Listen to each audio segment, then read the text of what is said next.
अस्सलाम वालेकुम नाज़रीन, मेरान टीवी न्यूज़ में आवां सायरा सुब्रो ऐं असां सां गॾु इन बुलेटिन में साथ ॾींदी प्रिया गुल। सभ खां पहिरीं हिकु नज़र हेडलाइन ते। स्टेट बैंक नई मॉनेटरी पॉलिसी जो ऐलान करे छॾियो। व्याज जी शर में 50 बेसिस पॉइंट जी घटिताई। व्याज जी नई शर 10.5% मुक़ररु कई वई। वज़ीर आज़म पारां बिजली जी ट्रांसमिशन ऐं पैदावारी कंपनियुनि जी निजकारी वारे अमल खे तेज़ करण जी हिदायत। वज़ीर आज़म शहबाज शरीफ़ जी सदारत हेठि बिजली शोबे में सुधारनि बाबति जाइज़ा इजलास थियो।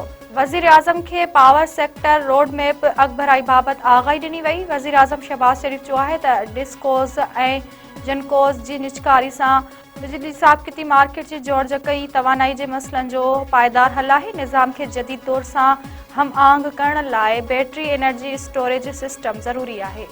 पब्लिक प्राइवेट पार्टनरशिप ऐं निजी शोबे खे शामिल करण लाइ कमु शुरू कयो वञे।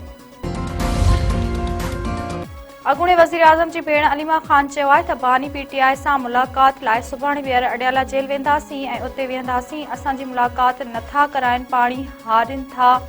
अॻूणे वज़ीर आज़म जी भेण अलीमा ख़ान चयो आहे त बानी पीटीआई सां मुलाक़ात लाइ सुभाणे ॿीहर अडियाला जेल वेंदासीं ऐं उते वेहंदासीं। असांजी मुलाक़ात नथा कराइनि, पाणी हारे छॾनि था। ही छा बि कनि, असां पंहिंजे मक़सद तां पोइ हिते न हटंदासीं। रावलपिंडी में अदालत ॿाहिरां मीडिया सां ॻाल्हाईंदे अलीमा ख़ान वधीक चयो आहे त बानी पीटीआई जी टीम ई असांजी टीम आहे। अलीमा ख़ान ग्रुप ऐं बुशरा बीबी ग्रुप प्रोपेगेंडा आहे। शेर अफ़ज़ल मरवत खे संजीदा वठंदड़नि ते हैरानगी आहे।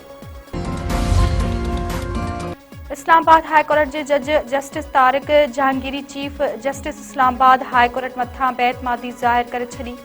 40 डिग्री केस ॿी बेंच खे मुंतक़िल करण जो मुतालबो। इस्लामाबाद हाई कोर्ट में केस जी ॿुधणी जस्टिस तारिक जहांगीरी पारां चीफ जस्टिस सरफराज़ डोगर जी बेंच में शामिल थियण ते एतिराज़। जस्टिस तारिक जहांगीरी चयो आहे त अवियां मूंखे अदालती कार्रवाई खां रोकियो, जेको अदालती तारीख़ में कॾहिं नाहे थियो। ईअं त के पटेवाले खे बि कम खां नाहे रोकियो वेंदो। Chief justice Sarfaraz Dogar remarks ॾींदे चयो आहे त अवियां खे इंसाफ़ ईअं ई मिलंदो जीअं ॿियनि खे मिलंदो आहे। अदालत ईंदड़ ॿुधणी ते कराची यूनिवर्सिटी जे रजिस्ट्रार खे तलब करे वरितो। वॾे वज़ीर सैयद मुराद अली शाह चयो आहे त शर्मिंदगीअ जी ॻाल्हि आहे त पोलियो जो मर्ज़ रुगो पाकिस्तान ऐं अफ़गानिस्तान में आहे। ॿियनि इस्लामी मुल्कनि ॿारनि खे फुड़ा पीआरे वायरस मां निजात हासिल कई आहे। पोलियो वायरस जो ख़ात्मो हुकूमत जी तरजीह आहे। वालिदीन ताउन कनि, मुहिम दौरान गफ़लत कंदड़नि ऑफिसरनि ख़िलाफ़ कार्रवाई कई वेंदी। कराची में पुराणी हाजी कैंप में ॿारनि खे फुड़ा पीआरे पोलियो ख़िलाफ़ मुहिम जो इफ़्तिताह करण बैदि मीडिया सां ॻाल्हाईंदे वॾे वज़ीर वधीक चयो आहे त सिंध में हलंदड़ साल पोलियो वायरस जा 9 केस रिपोर्ट थिया। आख़िरी केस बदीन में ज़ाहिर कयो वियो। पोलियो ख़िलाफ़ मुहिम 21 डिसंबर ताईं जारी रहंदी। सूबे में 1 करोड़ 6 लख ॿारनि खे फुड़ा पीआरिया वेंदा। पोलियो वर्कर्स जी हिफ़ाज़त लाइ 21,000 पुलिस अहलकार मुक़ररु कया विया आहिनि।